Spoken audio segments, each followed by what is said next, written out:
going on, everybody? It's me, Sara Delansig, with the Agent Collective and Keeping It Real Estate and KGCI on air. And if you are joining me in person, thank you so much. I really appreciate it. And if you are watching on YouTube, thank you for that as well. And if you're listening on KGCI, share, share with a friend. We got to get that thing going. They have an app, by the way, KGCI on air app.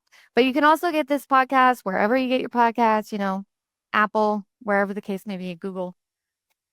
Okay, so I'm pretty excited about today's topic. I have not seen this. So when I was trying to do my little research to see, who I could kind of grab ideas from, I didn't see anything out there that was similar to this. So the topic for today, we're going to do the top 10 spring cleaning tips for your real estate business. Okay, so we're going to go over these. And it may or may not take the whole half an hour. So we'll find out. And sometimes I like to have like a little, quote or motivational phrase, or I'll play a video or something like that. So today I just want to say that energy goes where attention flows, or energy flows where attention goes. That's what it is. Energy flows where attention goes. And I was thinking about it recently about the law of attraction.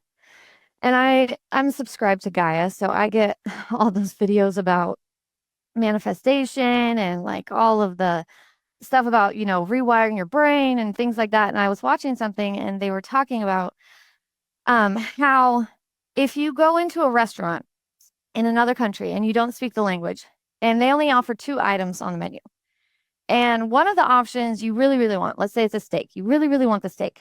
But the other option you definitely don't want. You're like, I cannot get this item. I do not want tuna. I'm allergic to tuna, or whatever the case may be, right? So you have steak and you have tuna. You want the steak. You don't want the tuna. And you don't speak the language in the country. So you're telling the waiter, but instead of pointing, yes, I want the steak, you're vehemently telling them, no, I don't want the tuna. And you're pointing at it. And what are they going to think if they don't speak the language? They're probably going to think that you want the tuna because you're so focused on it. So I was thinking it should be called the law of attention instead of the law of attraction, because it really is about where your attention goes, what you're paying attention to, what your thoughts are going to. And I know it may sound crazy, but if you are not paying attention to the thoughts that you have right now, that's something that you should start doing, because it is very valuable to know when you have an anxiety attack, for instance. If that is triggered by something in particular, what is the feeling? What is the emotion that came up? What is it that you're afraid of? If you're procrastinating something, what is the emotion that you're trying to avoid? What is it? Like, I was avoiding doing my taxes because it was going to be really overwhelming. And I know that was the case, right? But I started early and I slowly, my husband and I, we slowly worked through it together, and we got our taxes done a week early. Thank you very much. So, but this is the point, I think that you have to pay attention to what you're paying attention to. Pay attention to your thoughts. And those things matter because they have energy, they have vibration, and you're putting it out there. So don't focus on the things you don't want. Focus on the things you do want. So that is my little intro while people are coming in. So, top 10 spring cleaning tips for your real estate business. Let's get going. Good morning, Allison. Thank you for being here. Okay, so number 1 is purge your CRM like a closet. So recently my sister lost a lot of weight and gave me a bunch of her clothes. And I had so many clothes, so many clothes. My entire couch, which is the sectional, was like filled with clothes because it was like this giant bag. And so then I decided to go through my own closet, and I gave away a bunch of stuff on the Buy Nothing group that I'm a part of for my neighborhood. So I really purged my closet, and I was thinking about this, and I'm like, real estate agents should do this with their CRM as well, because sometimes you have tags in there that are super old that are not being used, or maybe you need to create new tags. Maybe you need to update contact info. Maybe you have duplicate contacts, right? Maybe you need to organize it really well. I just brought on a client I'm training an ISA for, and he hired Elena Key. I don't even know her, but I've heard her name around. And she created a beautiful follow-up process with organizing active, nurture, long-term buckets, A, B, C, D. Like, it was beautiful. And so I'm just throwing that out there because I just saw it. And if you are looking for somebody to organize follow-up boss for you, I was really impressed with what she did. I don't know how much it costs. I don't know how to reach her. I'm sure you can find her online if you're looking, but I thought it was really cool. Okay, so you can archive cold leads, right? We all have that person in there that told us to stop, or maybe they have another agent, or maybe they are one of those dreamers that, like, there's no way they're ready to buy a house and they think that they're getting a settlement. I had a guy, he sounded so legit. He sounded so legit, but he was homeless and he sounded like a businessman. He had bass in his voice. He was like, hello, like, I'm looking for a beautiful. And I was into it for about, 5 minutes before he mentioned that he lived in a trailer park. I don't even think he lived there. He was actually, I think, homeless. And he was waiting on a settlement for he stubbed his toe in this trailer park and they were supposed to pay him money. So, anyways, that guy comes around every once in a while and I have to update the notes because they'll go down because he'll keep looking at properties. So I bring that up because go through your stuff, make sure you have lots of notes, especially if you're bringing in other team members and things like that may be working out of your CRM, VAs, and things of that nature. Keep them updated. Make sure you have them organized into active, nurture, long-term, cold leads, all that kind of stuff.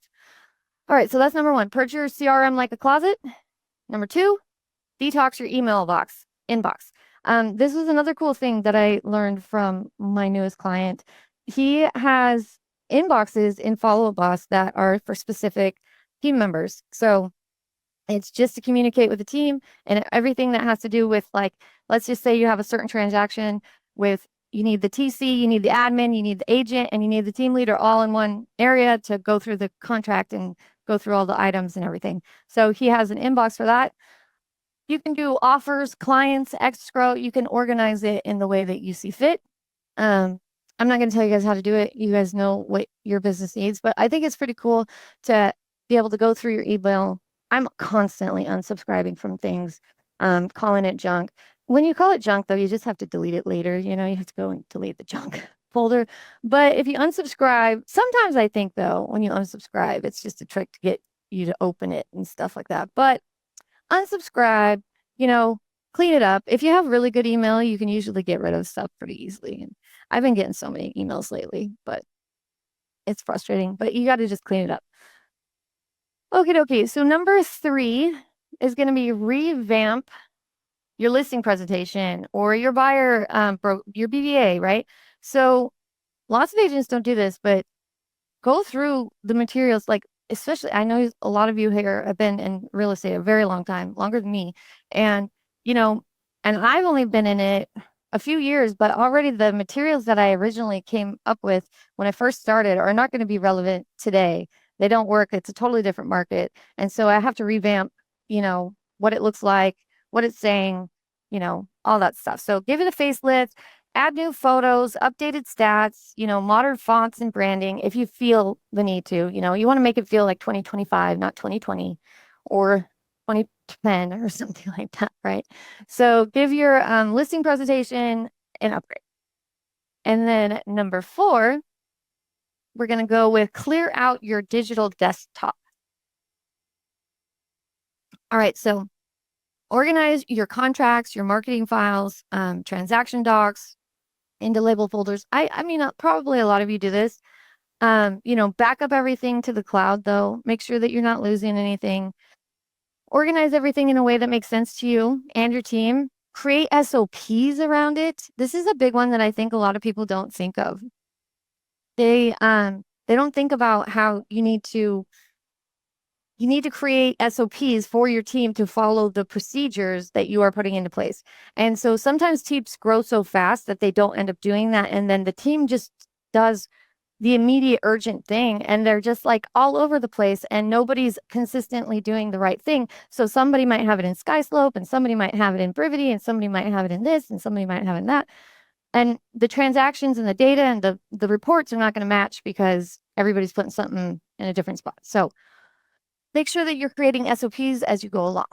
Oh, Jen said that, yeah, if you unsubscribe, that's exactly what I'm afraid of. If you unsubscribe, sometimes they just put you on another email. So that's why I block them.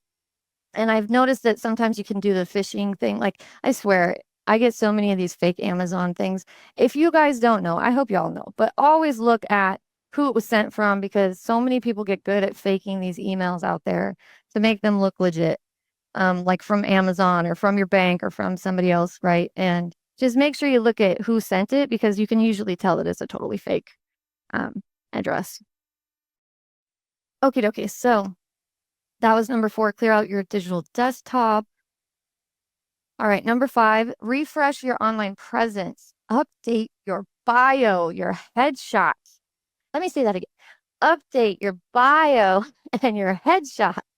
I can be guilty of that too because I have a really cute headshot that my my assistant did, and then I gained a little weight, and then I lost the weight, but I still feel like it looks like me, so I'm cool with it. But if I feel like I'm looking too different from my headshot, like if I'm speaking at an event and like nobody's gonna know it's me, that's a problem. Okay, that's a problem. And then if you do use AI for this, because I have tried that before as well, double check the fingers and the outfits, like, make sure there's not a nipple where there shouldn't be a nipple or something of that nature because that can happen. Sometimes you'll have 6 fingers or something like that, and, it's just kinda funny, but there are some really good, AI created headshots. I don't highly recommend that you do that, but I've seen some and then and check the rings on your finger because I know some people who are, not married will have a wedding ring on their finger or, like, on multiple fingers. It's kinda funny, but anyways, check it. Check the fingers, check all of the little details if you do that. Okay, so let's see. Update your bio, your headshots, social media banners, right? Like, make sure that they are, correlating with all your other marketing, colors. That was a big part of creating, becoming an agent and picking your branding, picking your colors, picking your font, and like having it all saved so that you know which color to use again. And obviously, Canva is a lovely tool that we can all use, but like making sure that you're always adhering to those things. And if you update, make sure you keep that in a safe place and know where it's at. Oh yeah, see, yes, Jen, there are meanings behind colors too. Absolutely. I'm a psychology major, and I know how the casinos make you feel like it's always, you know, it's never dark and it's never light. Like you're just in this world of casino winning money and stuff like that. So yes, colors and branding and fonts, and there are certain ones that are luxury and there are certain ones that are more, standard and things like that. So yes, take a look at that stuff. All right, let's see. So refresh your online presence. Make sure your message matches where you're headed and not where you've been, right? That's really important. Yeah, I think, your website should be a reflection of where you're at now, not where you used to be. So refresh your online presence. All of your posts and everything, like people should know that it's you, should understand what you sound like, if they're going to go to meet you at a home, they should be able to know who you are, what you look like, what you sound like before they ever get there if you were to send them a video, which I always think it's a good idea to send a video text before you ever meet with a buyer or something like that. So they know exactly. You can tell them like, hey, make sure you wear comfortable shoes. That was a little tip I learned. If you're going to go tour some property that has, a backyard or something, especially in Washington where it's always raining. So you don't want people wearing high heels sometimes to tour a home when you're going to go walk around the backyard and make sure there's no trees on the roof and things like that, right? Hitting the roof. Okay, number 6 is well, I kind of went over this, but tidy up your marketing funnels. So, well, I guess we didn't exactly, but check your automated email campaigns, your ads, and what you're using for those, your lead magnets, refresh any calls to action, and make sure all the links still work. This is kind of a big deal. So, one time I needed to create a QR code for an event that I was doing. And I didn't want to pay for it because I didn't want to like pay for some service or whatever because it was just one QR code for one event that I needed. And so I created it and it was like free QR code. I don't know what it was. But anyway, I checked it a few weeks later and it went to a not appropriate site. So they will trick you into like, editing down the link to make it look like, it'll turn it into what you want it to be for about a week or two. And then all of a sudden it will become not appropriate. Let's just put it that way. I learned the hard way. Luckily, I don't think anybody else used that QR code. And now I will pay the extra bucks to not have that happen. So double check that all of that stuff works. A lot of us set up our Google pay-per-click or our ads or our Facebook stuff a long time ago. And, it's not relevant anymore today. Oh, Canva generates them now for free. That is a good tip. Thank you so much, Jen. Yeah, definitely. Definitely use and utilize that, especially if you're with EXP, you get Canva for free. So there you go. I think Canva Pro for free. So that's really awesome. Okay, number 7 is going to be clean and energize your workspace. So this may seem like a no-brainer, but you'd be surprised. Like as ages, we accumulate stuff. We accumulate stuff. And you can't see behind me, but I accumulate stuff too. And it can be a bit much and it can be a little overwhelming. So every day on my desk area at the bare minimum, where I need to be able to have my pen, my paper, my phone, and like these are the things. And I have lotion and I have my water. And then everything else is headsets and just stuff for technology. But I like to keep it very minimal in the actual workspace that I'm working. Because I don't want to be shuffling through a bunch of paperwork to try to find the notes that I made on one of my clients or something like that. So I keep everything right there. And I think it's kind of important.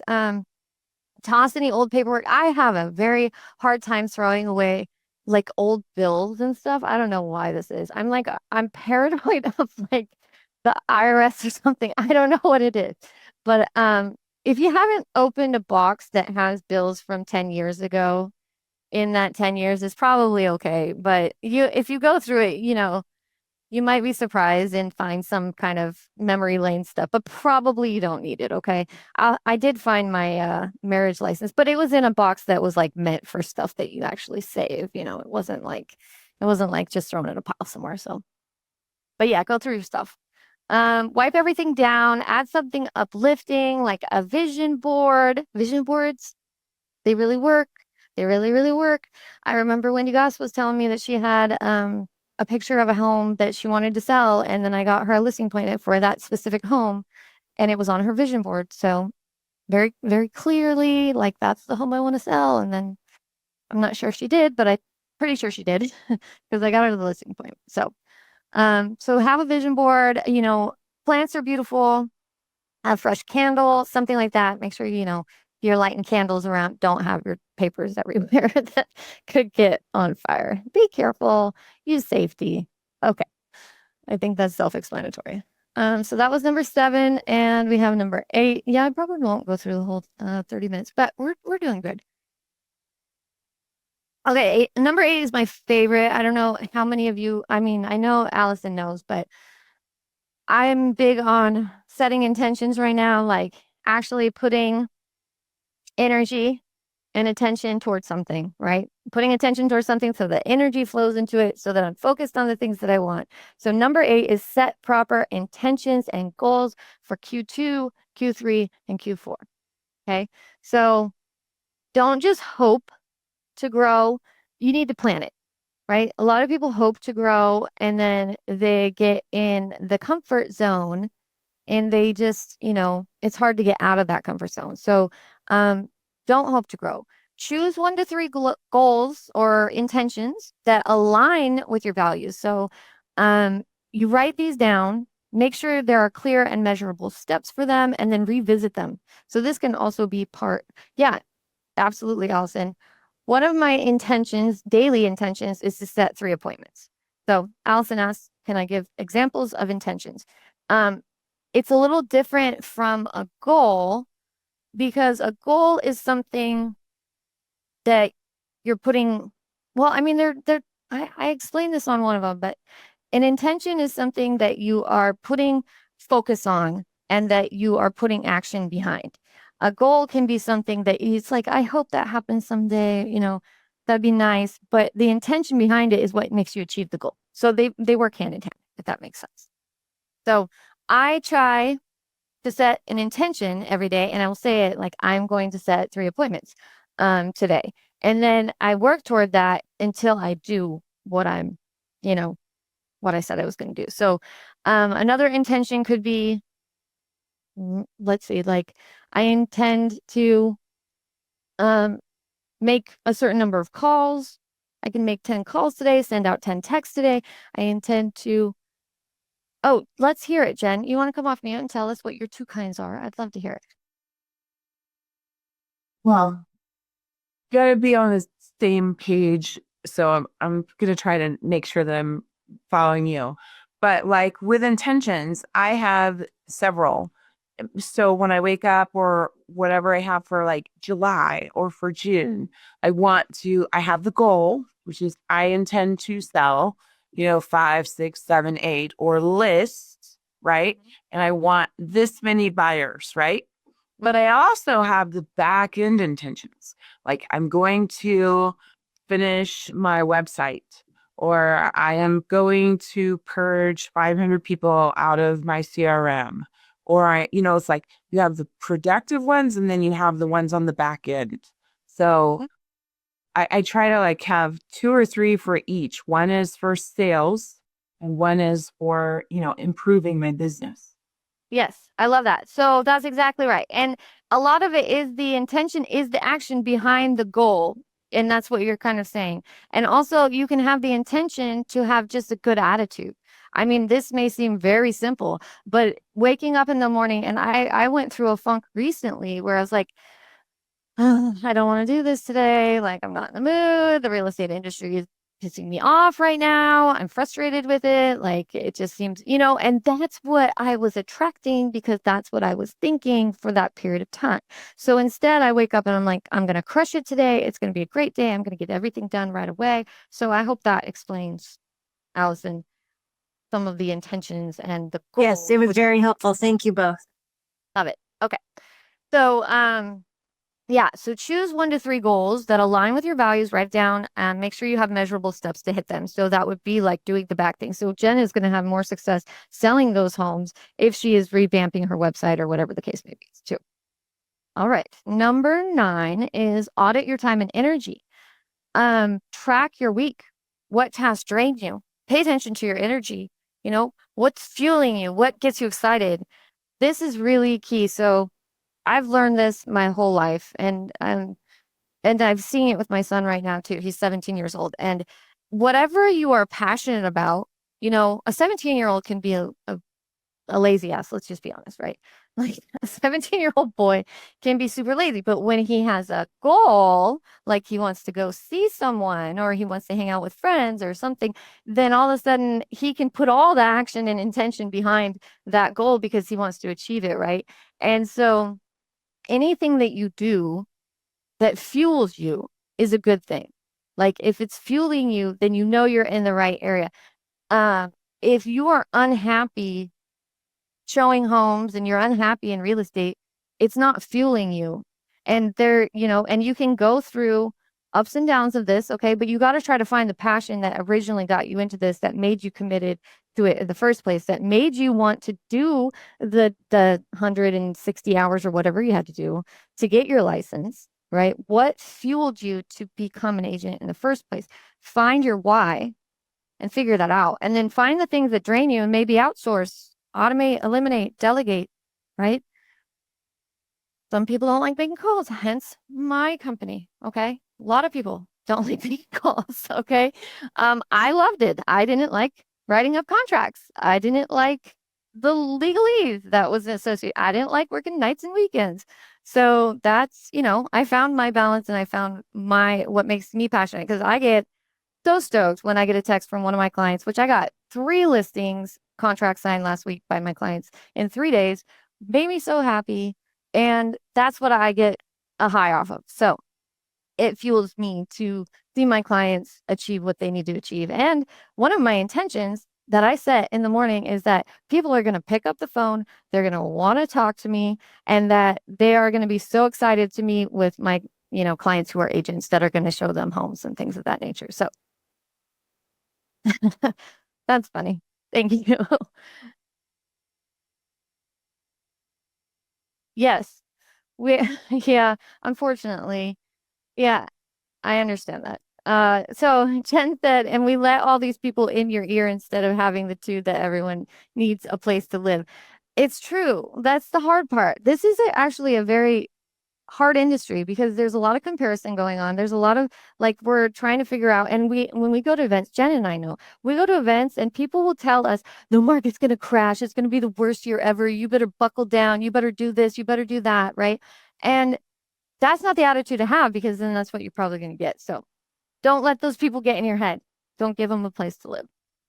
All right. So track what fuels you, what drains you, ditch any busy work. There are people that are um, constantly busy. I heard an analogy just today by Leila Hermosi that was like, if you're playing basketball with someone and all you're doing is passing the ball back and forth, you're not going to score any points. If you're afraid to take the shot, then you're never going to grow. You're never going to get anywhere. You're never going to get out of that comfort zone. So if you're just doing the things that don't make you money, you're not focused on the income producing activities, then as an agent, all you're doing is passing the ball back and forth and you're not going to score any points. You're not going to make any money.